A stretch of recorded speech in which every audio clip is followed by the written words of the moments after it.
Hello friends, daily एकमेकांना reel share करून करून आम्ही शेवटी ठरवलंच की चला जाऊया आज आपण काळमांडवीला. आदल्या दिवशी ठरवून दुसऱ्या दिवशी निघालो आम्ही काळमांडवीला.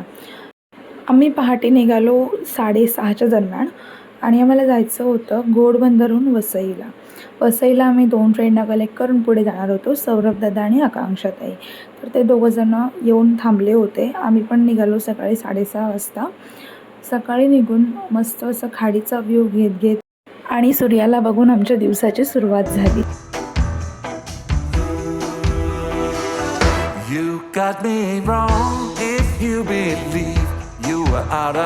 आणि मग तेच झालं जे मला कधीच आवडत नाही, ट्रॅफिक जॅम.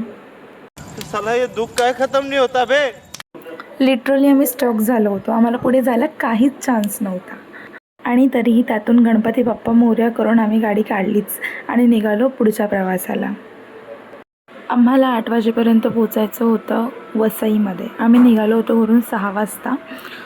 पण ह्या ट्रॅफिक जॅममुळे वाटत तर नव्हतं की आम्ही ऑन टाईम पोहोचू करून असं. कारण घोडबंदर रोडलाही ट्रॅफिक असतेच आणि वर्किंग डेच्या दिवशी खूपच असते. तर त्यामुळेच आम्ही वाट काढत काढत निघालो होतो. इथे सुद्धा वसईच्या खाडीचा व्ह्यू घेत घेत आम्ही निघालो होतो. पैर पाया मतराने कुड़े तेरे शहर वैर निकले जमीनों ते कसीनों विच कैश साडी भौक भी ट्रिप ते ट्रिप दिंदी आश तुसी मंगो ताडी. आणि आम्ही फायनली पोचलो वसईमध्ये आणि आकांक्षाताई, सौरभ दादा ह्या दोघांना भेटलो आणि निघालो. स्टार्ट केला आमचा पुढचा प्रवास. दिंदी आश तुसी मंगो ताडी खैर साडा नाम दूजा जहर पैर पाया मतराने कुड़े तेरे शहर वैर निकले जमीनों ते कसीनों विच कैश साडी भौक भी ट्रिप ते ट्रिप. मग आम्ही थांबलो पेट्रोल पंपावर. गाडीची टाकी फुल केली आणि पुन्हा आमचा प्रवास सुरू झाला. आणि मग कंटिन्यू 1 तास ट्रॅव्हल करून आम्ही पोहोचलो जव्हारच्या एंट्री पॉईंटला. पण इथून सुद्धा आतमध्ये काळमांडवी 1 तासावरती गुगल मॅपला दाखवत होती. म्हणून मग आम्ही ठरवलं आपण इथे नाश्ता करून घेऊया आणि मग आपल्या पुढच्या प्रवासाला सुरुवात करूया. मी इथे वेट करत होते आकांक्षाताईंनी सौरभ दादाचे, कारण मला प्रचंड भूक लागली होती. वडापाव आणि भजी मागवली. इथे आकांक्षाताई आणि सौरभ दादा थंड वड्याकडे बघताना. गौरव आणि आयफोन. सो गाईज हे सगळं रीलमध्ये व्हायचं मला ही वेळेला चांगले. सो गाईज आता आम्ही जातोय जव्हारला उर्फ काळमांडवी. सो हे आयफोन आहे ना आपल्याकडे वरचं दिसतंय जप असू दे चालेल. तर आम्ही आता जस्ट नाश्ता केला इथे एका टपरीवरती आणि आता आम्ही चाललोय, निघतोय आता आम्ही डायरेक्ट तुम्हाला भेटू कुठे, जव्हारला. Bye bye.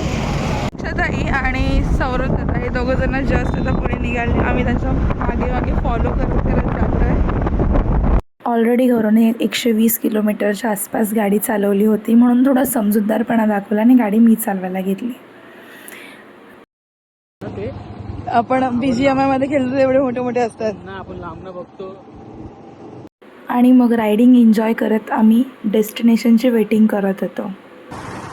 सपनातलो यो माझो कोकण गाव, माझ्या स्वप्नातलो यो माझो कोकण गाव, म्हणतो सोडून माका नको जाव. माझ्या स्वप्नातलो यो माझो कोकण गाव, म्हणतो सोडून माका नको जाव, सोडून माका नको जाव. आणि जसजसं आम्ही जवळजवळ जात होतो तसतशी आमची एक्साइटमेंट वाढत जात होती. इथून फक्त अर्ध्या तासावरती आम्हाला काळमांडवी दिसत होती.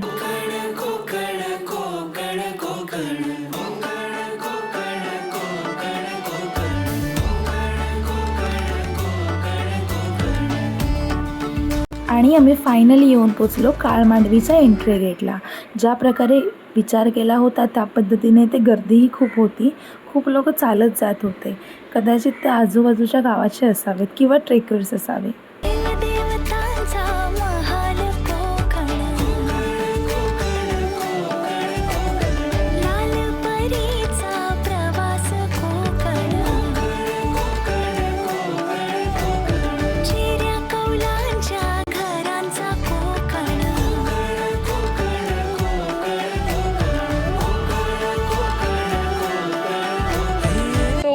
आम्ही आता परत इथं vlog पाहिला.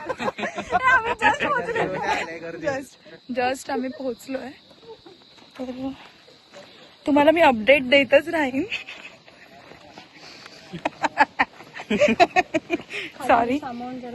आणि मग पडत धडपडत स्टार्ट केली आम्ही आमची ट्रेकिंग. मजा आली खूप. तसंच प्रेफर करेन की तुम्ही स्पोर्ट्स शूज वेअर करा जेव्हा तुम्ही इकडे ट्रेकिंगला या. तो ना जा दे करी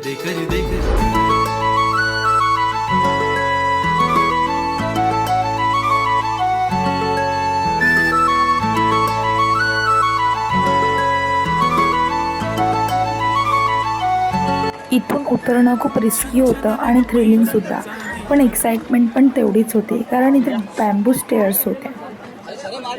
मग काय पुन्हा एकदा गणपती बाप्पाचं नाव घेतलं आणि स्टेअर्स उतरायला स्टार्ट केलं.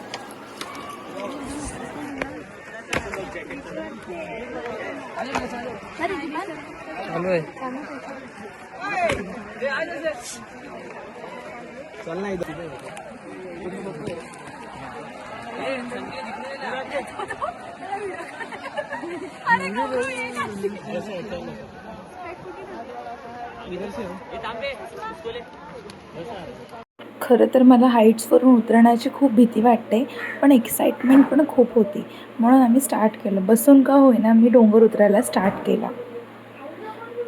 काळमांडवी अक्षरशः 80 फूट खोल आहे, पण इथे खूप सारे असे वेगवेगळे स्पॉट आहेत जसं की लहान मुलांसाठी, मोठ्या मुलांसाठी 2 फूट्सपासून 80 फूट्सपर्यंत वेगवेगळे स्पॉट्स आहेत.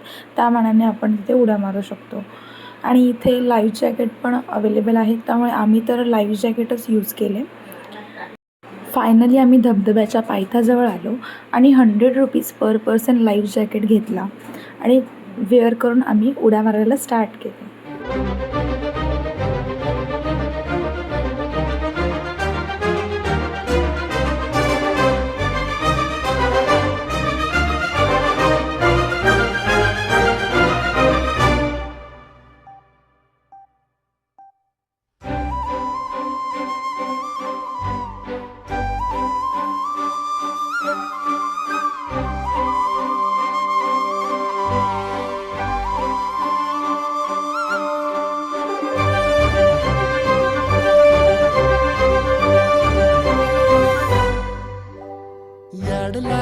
याड लागलं ग, रंगलं तुझ्यात याड लागलं ग, वास येऊ साथ येई कस्तुरीचा, चाखलं या वार वाड लागलं ग, चांद भासलं दिसाच मावळायला लागलं,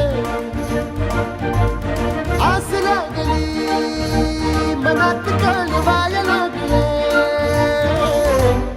याड लागलं ग, याड लागलं ग, रंगलं तुझ्यात याड लागलं ग, वास येऊ साथ. जशी संध्याकाळ होत गेली तशी लोकांची गर्दी वाढतच चालली होती. शेवटी धबधब्याला बाय बाय बोलण्याची वेळ आली, मतलब मन मात्र निघत नव्हतं. शेवटी आमचा परतीचा प्रवास सुरू झाला. वसई विरारमध्ये असलेल्या इलाफ ढाब्याला आम्ही भेट दिली. तिथे सुंदर असे ससे होते. हा ढाबा ना खरंच फॅमिली टाईम स्पेंडिंगसाठी खूपच छान असा ढाबा आहे.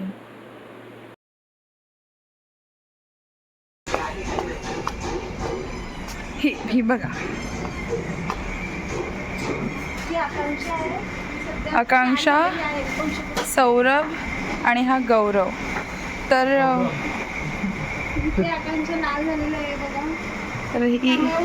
हिला नॅचरल ब्लश आलाय हे बघा, आणि ह्याचं झालेलं आहे. यार मैं इतना सुंदर क्यों हूं? पता नहीं ऐसा क्या है मेरे चेहरे में. तर इथे बघू शकता तुम्ही कोंबडे आहेत ते. बस प्लीज 10 मिनट के बाद दे दो ना. एक बटर रोटी लाना उसमें. ओ अंकल एक बटर रोटी लाना. आम्ही जेवणाचे स्नॅप घेऊन जेवायला मग स्टार्ट केलं. सो मी आता टेस्ट करून घेते कसं लागतं ते.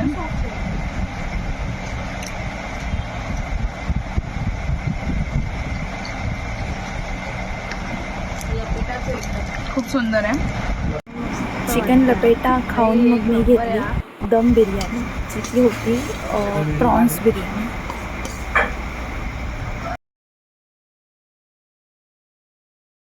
चलो तो हम अभी घर पे जा रहे हैं. अशा प्रकारे आमची ट्रिप समाप्त झाली आणि जाता जाता मी गो कार्टिंग बघितलं आणि मी कधीतरी नक्कीच हे करणार. बाय.